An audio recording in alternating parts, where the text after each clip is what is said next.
What's up, guys? Welcome to today's video where we're going to talk about what to do when the bite gets tough. So one of the commitments I made to you guys this year is I'm going to share you some real-time stuff. And so as I'm out here fishing today, Kayak's over there by the water, I was struggling, okay? Early on, wasn't catching anything. I was trying to throw the chatterbait, trying to throw the spinnerbait. I had a preconceived notion of what I wanted to catch them on. So here's a quick tip for you. First and foremost, there's a weird period when you get into the mid 70-degree water temperature. We'll call it the post-spawn lull. Right after the spawn, they kind of feed back up, they go crazy. And then there's this weird transitional thing, and the bite gets really tough. If you hang out to the end of the video, I'm going to talk about when you should go and how to manage your time. But for now, we're going to talk about some presentations, some lures that you should be thinking about, 5 of them that you should switch to. 2 of them, I'm just going to say, we're going to talk about it, but we're not going to talk about it because pretty much everybody knows. And the first one of those 2 is the old Ned rig, okay? If the bite is tough and you have to catch them, then obviously the Ned rig is a big deal, but that's a bottom fishing presentation. So if the fish aren't on the bottom, this goes largely ignored and unnoticed. So the first subtle presentation, and this is going to sound crazy, subtle presentation that I like to switch to is a swim jig. And one of my favorites is the tour grade from Strike King with the Strike King Rage Tail on there. I like to cut it down to make it a little bit more compact. But if I'm fishing through grass, I like this dude right here. Meaning if I'm going to throw it out and pull it through the grass, pull it through lily pads, things like that. And so once that chatterbait bite and that spinnerbait bite kind of die off, I really like to go to a swim jig. Now, in ultra clear water or stained water, which is weird because they're the 2 opposite ends of the spectrum, I like to darken up. And when I darken up, I like to go to this cross-eyed swim jig with a boar hog's trailer on it to give it a lot of action, because I'm going to swim this, but I'm also going to let it hit the bottom, hop and pop it. And so when I'm fishing those off-peak periods, and I mean super clear or stained water, I like to go to that cross-eyed jig. I'm not fishing real deep with it because it's a lightweight, but I can pull it through grass, through wood. It's kind of got a hybrid, diamond shaped head on it. It just does really good, but it also does good. Just cast it out and retrieve it. And then last but not least, this is one that I found some success on this morning. This is also a cross-eyed jig, but it's a flat head or a flat bottom with the eyes on the top with that weed guard on it. And so if I'm going to fish around grass, but not necessarily through it, as much, I'm going to go to that more compact, smaller, kind of my open water around rock or around wood jig. If I'm fishing in the grass, I'm going to go with a little bit bigger, more lift, and that longer, narrower head that kind of comes through the grass and lily pads a little bit better from the folks at Strike King.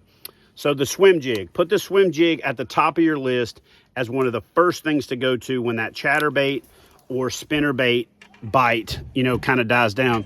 The other thing that I said I was going to talk about, but then just kind of roll through it, is the Wacky Rig SENKO.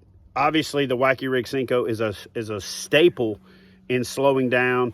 And if I say anything in this video that I kind of act like it's common sense and you go, dude, talk more about that, just put it in the comment section.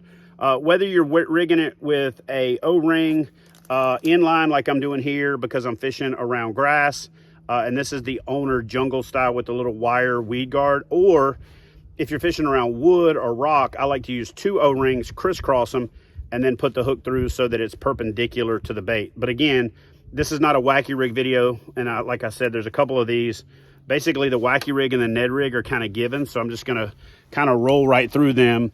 The swim jig being the first that you might not have tried, 3 different ones that I would talk about there. The Ned rig being next, and then the Wacky Rig. And then, so last but not least, and this is actually kind of a 2-for-1. Guys, I'm in the South. Gunfire kind of happens.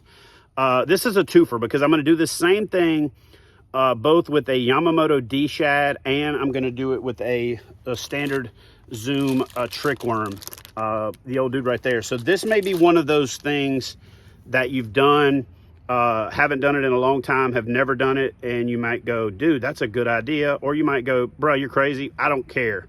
This thing right here, flat, catches them. So if I'm seeing bass give me a lot of follows, sorry, I'm trying to set the weed guard real quick. If I'm getting a lot of follows on everything else, This thing catches them a lot of times when other things won't. And if you noticed, I rig it to the heavy side of the head. I want it to fall and kind of do like a back and forth search. And the way that I accomplish that is by going to the heavy side of the worm. And I actually, with trick worms, I like to just go through the worm. I don't really like to use an O-ring with my trick worms. I like to just go through the worm. And the reason that I said this is a twofer is if you take that same, you know, Wacky rig style hook, this is a Gamakatsu right here with that weed guard on it, you can nose hook a fluke, whether that's a Zoom fluke or a D-shad from Yamamoto. My favorite is the Yamamoto D-shad. It falls down, nose over. It kind of has a crazy action. But basically, guys, that's it. I just wanted to share with you. And if I had to pick one as a go-to, like, it's just been tough, you can't catch them on anything else, you're seeing the fish, but you can't get them to bite, try Wacky rigging a standard trick worm. That thing right there, no weight, a really small hook will flat catch them, and it'll catch anything from a small fish up to the biggest donkey that swims, to the biggest donkey that swims in there. But don't overlook a swim jig. A swim jig, if you're having power fishing and you're covering water and they're just not hitting those chatterbaits and spinnerbaits, in different types of swim jigs work really well. A Wacky rig SENKO and a Ned rig are kind of go-tos, but add a Wacky rigged trick worm and a nose hook with a Wacky hook fluke to your arsenal when things get tough, and I promise you, you'll put more fish in the boat this spring as we come out of winter in most of the country and into spring, and especially as we start to get into late spring into early summer and the water gets hot. Those tactics just really work when the bite gets tough. Thanks. Appreciate you guys watching this video. Smash that thumbs up. Leave a comment in the comment section below if you got more questions about anything that I talked about in today's video.